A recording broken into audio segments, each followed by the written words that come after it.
नमस्ते everyone, welcome to my channel Surabhi Yogi. मैं आपको यहाँ पे इग्नू के CPY कोर्स का सिलेबस करवाती हूँ लेक्चर्स की फॉर्म में। मेरी कोशिश ये होती है कि आपको मैं समझा पाऊँ कि आपकी बुक्स में क्या लिखा है। हम BYG 001 इंट्रोडक्शन टू योग एंड योगिक टेक्स्ट, ठीक है, इसके ब्लॉक 2 का 5th चैप्टर जो है वो हम कर रहे हैं। ठीक है, 5th चैप्टर का पार्ट 1 जो है वो मैंने डाल दिया था। अब हम पार्ट 2 करेंगे, तो उसके लिए अब आप मेरे साथ जुड़ जाइए। हम पेज नंबर 102 से स्टार्ट कर रहे हैं। हमने यहाँ तक अपना चैप्टर कंप्लीट किया था पार्ट 1 में। अब हम पार्ट 2 कर रहे हैं। ठीक है, यहाँ पे हम शुरू करेंगे आइडल प्लेस फॉर अ योगी। कहते हैं कि योगी के लिए एक आइडल प्लेस कौन सी होनी चाहिए। Similar to the style of Upanishad there is a profound description of dhyana yoga in Shrimad Bhagavad Gita chapter 6 verses 11 to 15। ठीक है, in these verses Shri Krishna advises the ideal place for yogi says. कहते हैं कि बताया गया है कि श्री कृष्ण जी द्वारा भगवद गीता में आइडल प्लेस फॉर योगी के लिए कौन सा होना चाहिए।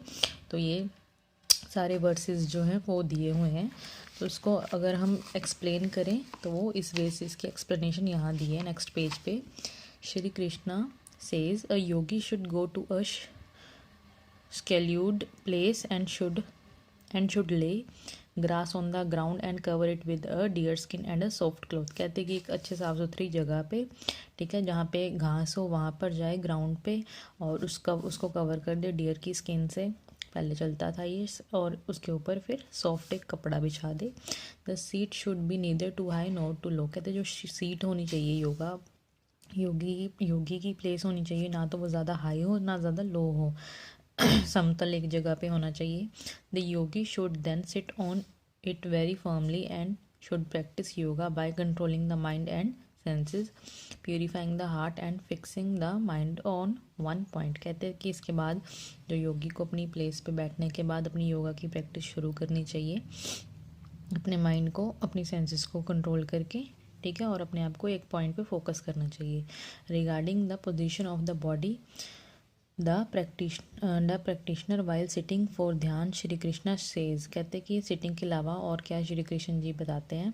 One should hold one's body neck head erect in a straight line and look steadily at nasagra tip of the nose. कहते हैं कि जब भी किसी ने ध्यान लगाना है तो उसकी पोजीशन बताई गई है, बैठने की पोजीशन बताई है कि कैसे बैठना चाहिए, बिल्कुल स्ट्रेट स्पाइन करके, अपनी रीढ़ की हड्डी सीधी करके। ठीक है, फॉर एग्जांपल आप पद्मासन में बैठ जाओ, आपकी बैक स्ट्रेट होनी चाहिए, नेक स्ट्रेट होना चाहिए, हेड जो है नेक और आपकी बैक स्ट्रेट होनी चाहिए, एक लाइन में होनी चाहिए, हम्प नहीं बनना चाहिए बैठते टाइम। और जो हमारा ध्यान है वो कहाँ हो, हमारी नोज़ की टिप पे होना चाहिए। Thus with an unagitated mind devoid of fear controlling all the activities of the senses and the mind one should meditate for purification of the inner self. तो इस तरीके से इस पोजीशन में बैठने के बाद वो फोकस कर सकते हैं अपने मेडिटेशन के लिए, ध्यान के लिए। ठीक है, ये हम सजेस्ट करते हैं मोस्टली कि अगर किसी ने ध्यान लगाना है तो इस तरह से टिप ऑफ द नोज़ पे वो फोकस करके बैठें। नेक्स्ट है ideal place ideal habits for a yogi. तो योगी की हैबिट्स क्या होनी चाहिए। In Shrimad Bhagavad Gita Yogeshwar Shri Krishna explains to his close friends and disciple Arjuna the life style that a yogi needs to follow. There is no possibility of one's becoming yogi. O Arjuna, कहते कि ऐसी कोई संभावना नहीं है कि जिससे कोई योगी ना बन सके। If one eats too much or too little, sleeps too much or too little, he who is moderate in his habits of eating and sleeping activities accomplishes yoga. कहते कि जो अपनी हैबिट्स में मॉडरेट हो, जो ज़्यादा खाएगा वो भी योगी नहीं बन सकता, जो कम खाएगा वो भी योगी नहीं बन सकता, जो ज़्यादा सोएगा वो भी योगी नहीं बन सकता, और कम सोएगा वो भी योगी नहीं बन सकता। तो एक बैलेंस के साथ अपनी लाइफ को हैंडल करने वाला ही योगी बन सकता है। एक्शंस क्या होने चाहिए योगी के। Ideal actions of A Yogi. Shri Krishna says regarding the result of actions the practitioner who accomplishes yoga masters his senses and antahkarna inner faculty becomes pure, he conquers atma। ठीक है। सेल्फ कहते हैं कि जो अपने आप पे विजय पा लेता है, अपनी सेंसेस पे कंट्रोल पा लेता है, वही योगी ही जो है हैबिट जो होगी, तो he wins over all the senses. तो क्या इस तरीके से अपने आप पे जब वो कंट्रोल करेगा, अपनी सेंसेस पे कंट्रोल पा लेगा, he feels his self as the self existing in all beings. कहते हैं वो अपने आप को ही हर चीज़ में एग्जिस्ट करता हुआ पाएगा। His actions are for the welfare of all. जो उसके एक्शंस होंगे वो कैसे होंगे कि वो दूसरों का भला करने के लिए काम करेगा, ठीक है। He is not attached to the fruits of the actions. कहते कि वो किसी भी एक्शंस जो भी अपने काम करेगा, कर्म करेगा, उनके फलों से वो एक्सपेक्ट नहीं करेगा कि मुझे कुछ फल मिले।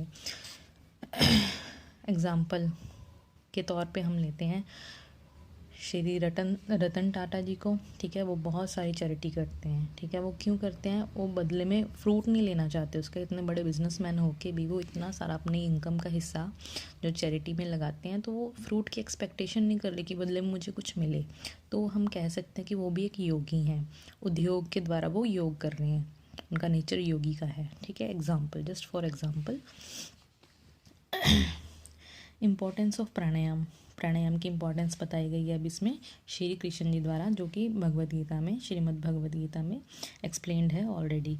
इन Gita it is written that a person who is devoted to pranayama all his sins get nullified. कहते कि जो भी डिवोटी प्रैक्टिशनर है जो प्राणायाम करता है, उसकी सभी जो सिंस हैं वो नलिफाइड, ज़ीरो हो जाते हैं। Whether done in his birth, in this birth or the previous birth. चाहे उसने वो इस जन्म में कुछ सिंस किए हो, मीन्स पाप किए हो, पाप कर्म किए हो, चाहे वो उसने पिछले जन्म में किए हो। तो जो भी व्यक्ति योगी प्रैक्टिशनर कहते कि प्राणायाम की प्रैक्टिस करते, तो उसके सभी जो सिंस हैं वो नलिफाइड हो जाते हैं, नल हो जाते हैं, ज़ीरो हो जाते हैं। According to yoga experts, pranayama is the destroyer of all the impurities of the sins. कहते कि प्राणायाम क्या है? हमारी जितनी भी इम्प्योरिटीज़ हैं उनको ख़त्म कर देता है। It is clarified in the commentary made by the Vyasa in yoga sutra with the reference to Panchashikhacharya, किसी आचार्य जी का नाम होगा ये, तो उन्होंने भी यही चीज़ क्लैरिफाई की है प्राणायाम के बारे में। नेक्स्ट पेज पे हम जाएंगे 104 पे। ओके जी, नेक्स्ट है जो brief introduction to yogic text. अब इसके अलावा भगवद गीता में योगिक टेक्स्ट के बारे में भी कुछ ब्रीफ इंट्रोडक्शन दी गई है। It means there is no austerity, कठोर या फिर तप, इसका मीनिंग मैंने लिखा हुआ है सुपीरियर टू द प्राणायाम। कहते कि नहीं, इसका मीनिंग कुछ और होगा। एक सेकेंड, हमारा नेक्स्ट पेज है 104। यहाँ पे हम बात कर रहे हैं brief introduction to yogic text. It means there is no austerity superior to pranayama. कहते कि प्राणायाम करने से मुश्किल कोई और, कठोर तपस्या कोई और है ही नहीं। It purifiers the impurities and the discrimination power enhances. कहते हैं कि हमारी जो अंदर है इम्प्योरिटी को ये प्योर करता है और डिस्क्रिमिनेशन पावर बढ़ाता है।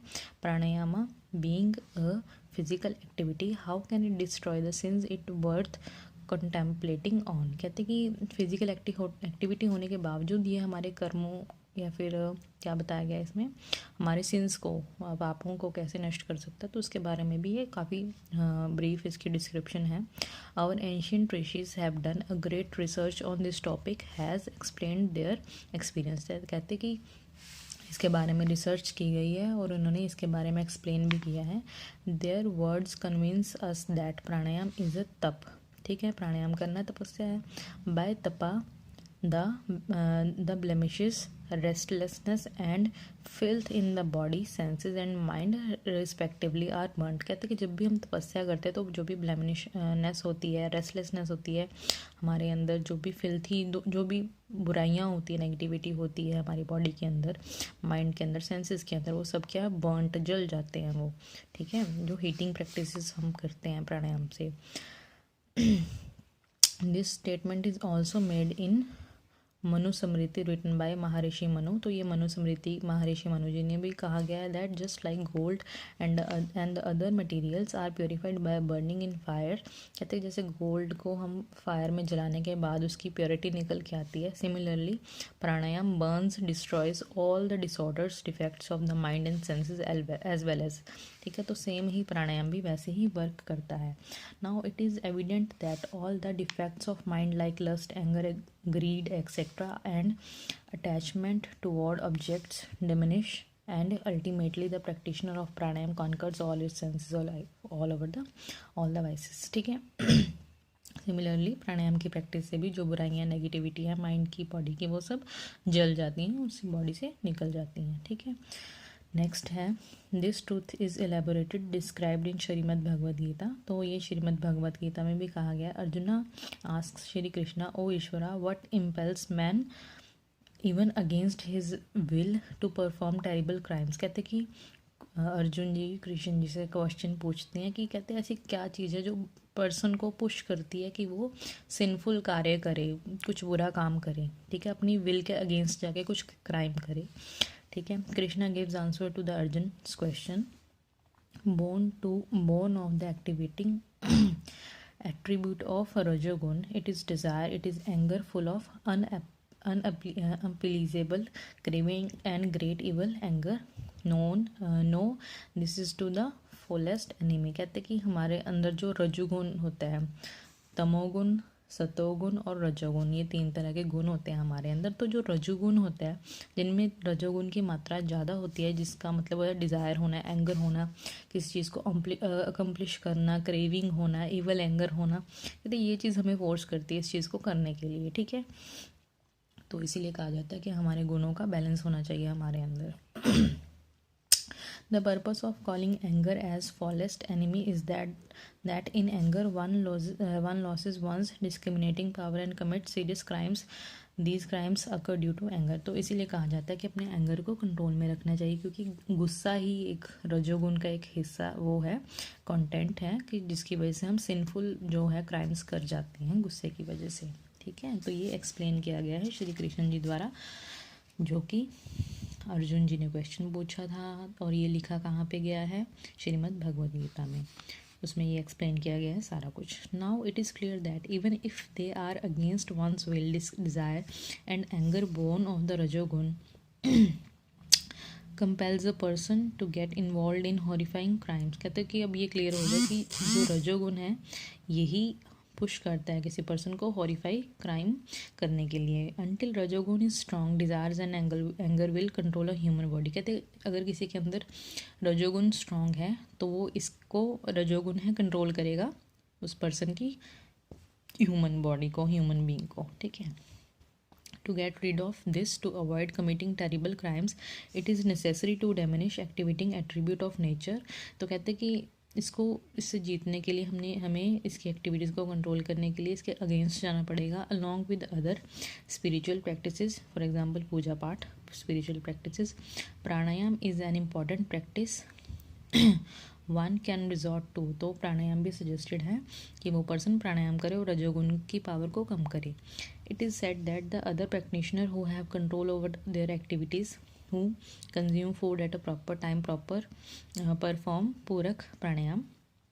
ठीक, अभ्यंतर वृत्ति, cessation of breath when inhalation is complete, and रेचका प्राणायाम। ये बताया गया कि प्राणायाम की कैटेगरीज जो हैं उनको फॉलो करते हैं। Control the flow of incoming and outgoing breathing, perform stambha vritti pranayama. तो अलग अलग प्राणायाम की कैटेगरी बताइए तो को ताकि वो अपने आप को कंट्रोल कर सकें। इन दिस वे, यहाँ से in this way it is very clearly stated that pranayama is such a yajna, yajana means यज्ञ, which destroys all the disorders of the body and mind and senses. It means that with severe practice of pranayam all the applications are destroyed। तो importance प्राणायाम को दी गई है कि हमारी body के अंदर सारी नेगेटिविटी, सारी बुराइयां दूर कर देगा। Then a person is no more in the clutches of rajoguna but becomes very सात्विक। तो इस तरह से प्राणायाम की प्रैक्टिस करने से रजोगुण जो है डोमिनेट करके उसको सात्विक जो गुण है उसमें उभर जाता है, आ जाता है, मैक्सिमम हो जाता है। His tendencies are then directed toward punya karma. तो इस तरह से वो जब उसमें सात्विक गुण एक्टिवेट हो गया तो वो पुण्य कर्म करने लगता है। सत्व गुण उसमें जब एनहेंस हो जाता है एंड रजोगुण decreases, his mind become much focused. तो जिनके अंदर सत्व गुण होता है वो ज़्यादा फोकस्ड होते हैं। One pointedness of mind leads to knowledge. तो जब माइंड फोकस्ड है तो नॉलेज बढ़ेगी। Now he has the wisdom to distinguish between the appropriate inappropriate. अब वो सही गलत का जो है डिफरेंस कर सकता है। He leaves aside the inappropriate action. वो गलत डिसीजंस को, अपने एक्शंस को रोक सकता है, समझ आ जाती है उसमें, ठीक है। दस द सात्विक कृति emerged due to the practice of pranayam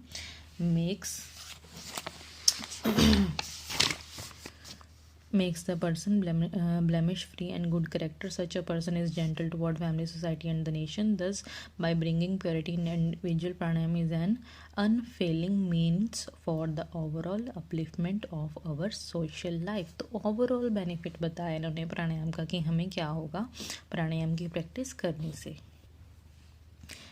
next है benefits of pranayama. This technique of destroying all the adversities sins through pranayama is validating by yoga. तो ये योगा द्वारा ही वैलिडेट किया गया है, बताया गया है कि प्राणायाम की प्रैक्टिस से हम अपनी सभी सिंस को जो है डिस्ट्रॉय कर सकते हैं। It is also validated bye योग सूत्र। योग सूत्र में भी बताया गया है महर्षि पतंजलि जी द्वारा। After unfolding the nature of pranayama, Maharshi Patanjali says in योग सूत्र दैट, तो ये संस्कृत श्लोक है, ठीक है। थ्रू प्राणायाम, मीनिंग इसमें लिखा है, through pranayama practice the veil of tamoguna covering the light knowledge gets unveiled then, ठीक है। तो बताया कि जो तमोगुण है, 3 तरह के गुण होते हैं, सत्वगुण, रजोगुण और तमोगुण। तमोगुण भी कम होता है, सात्विकता बढ़ती है, तमोगुण और रजोगुण कम होता है इसमें, ठीक है। नेक्स्ट है Shrimad Bhagavad Gita, prelude to Shrimad Bhagavad Gita, message of Shrimad Bhagavad Gita. Message पे हम आगे हैं, वो क्या मैसेज दे रहे हैं। The second advantage is that mind develops firmness and one pointedness. Firm हो जाता है माइंड, शांत हो जाता है, एकाग्रता बढ़ती है। It means that due to serious practice of pranayama the body mind senses also become pure, rajoguna gets diminished. तो जो बॉडी की सेंसेस हैं वो, बॉडी है माइंड सेंसेस है वो प्योर हो जाती हैं, रजोगुण है कम हो जाता है, responsible for the mind to flicker. तो रजोगुण कम हो जाता है तो उसके क्या है, जो माइंड फ्लिकरिंग जो एक्टिविटीज़ आती हैं वो भी नहीं करेगा। The characteristics of rajoguna are restlessness, likes and dislikes etcetera. तो ये करेक्टरिस्टिक्स बताएं, वो क्या है, न्यूट्रल हो जाएगा, उसको कोई फ़र्क नहीं पड़ेगा अगर अच्छा बुरा कुछ है या नहीं है, उसको कैसे डिसाइड करना है, हैंडल करना, वो कर पाएगा।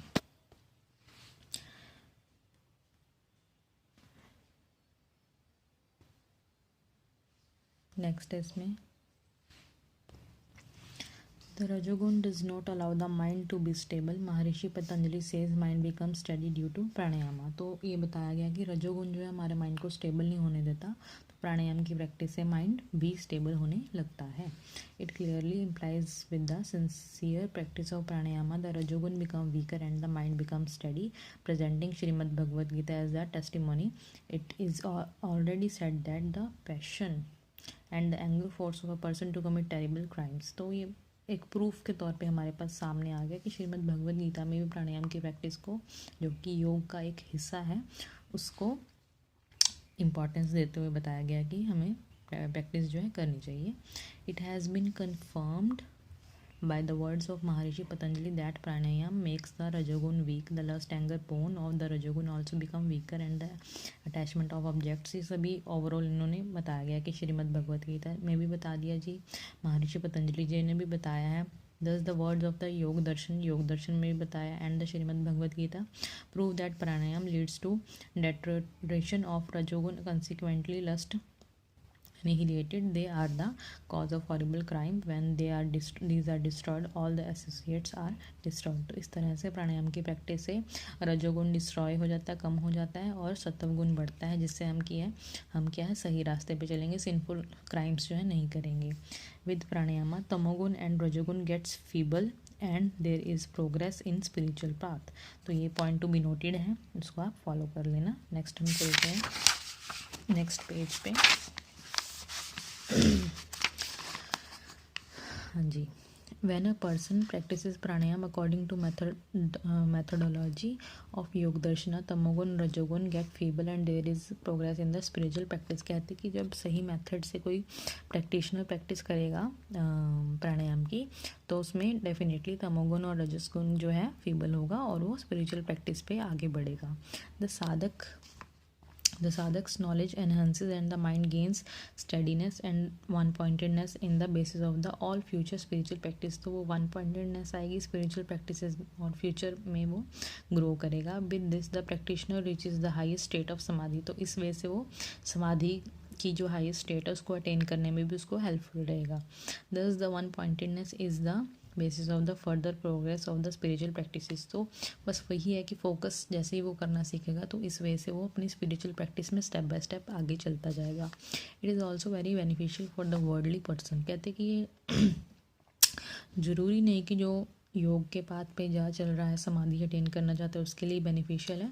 जो वर्ल्डली, जो दुनियादारी से जुड़े हैं लोग, जिसने अभी तक घर संसार नहीं त्यागा, तो उनके लिए भी बेनिफिशियल है।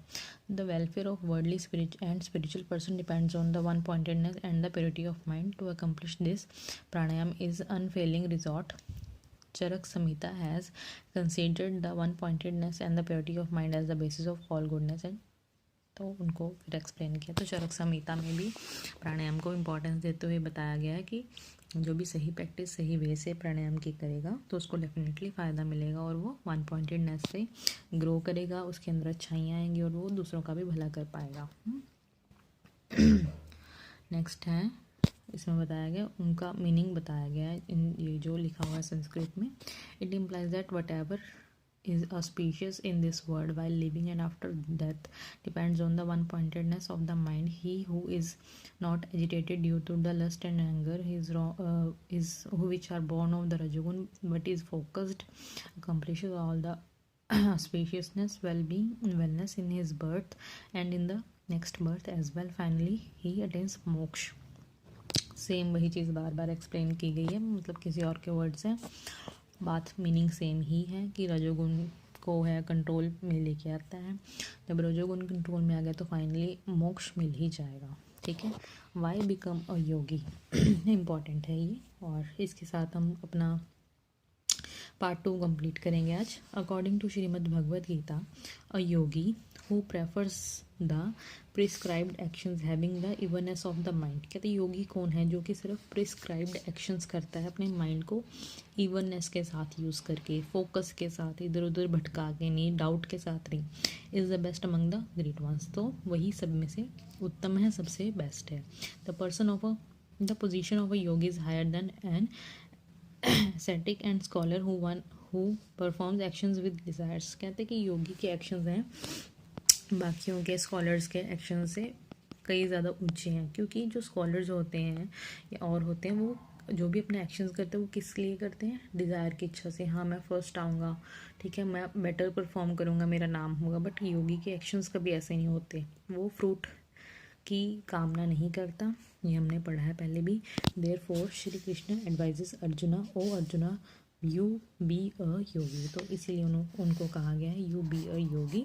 ठीक, तो ये हमारा पार्ट 2 आज कंप्लीट हो गया है। कल नेक्स्ट जो है मैं आपको पार्ट 3 में इस चैप्टर को कंप्लीट कर दूंगी। वो हम स्टार्ट करेंगे यहाँ से, नेचर ऑफ आत्मा परमात्मा and relationship between the two, harmonious blending of भक्ति कर्मा एंड ज्ञान योग लीडिंग टू द मोक्षा। ये हमारा पेज नंबर 107 होगा। आज हमने 106 पेज नंबर पे इस पार्ट 2 को कंप्लीट किया है।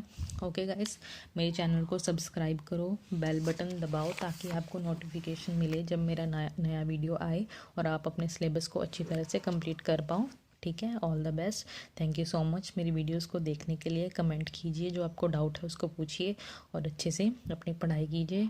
अच्छी योगी बनिए आप भी, और चैनल को सब्सक्राइब कीजिए, बेल बटन ज़रूर दबाइए ताकि आपको नोटिफिकेशन मिले कब मैंने नया वीडियो डाला है। Thank you, bye bye, take care.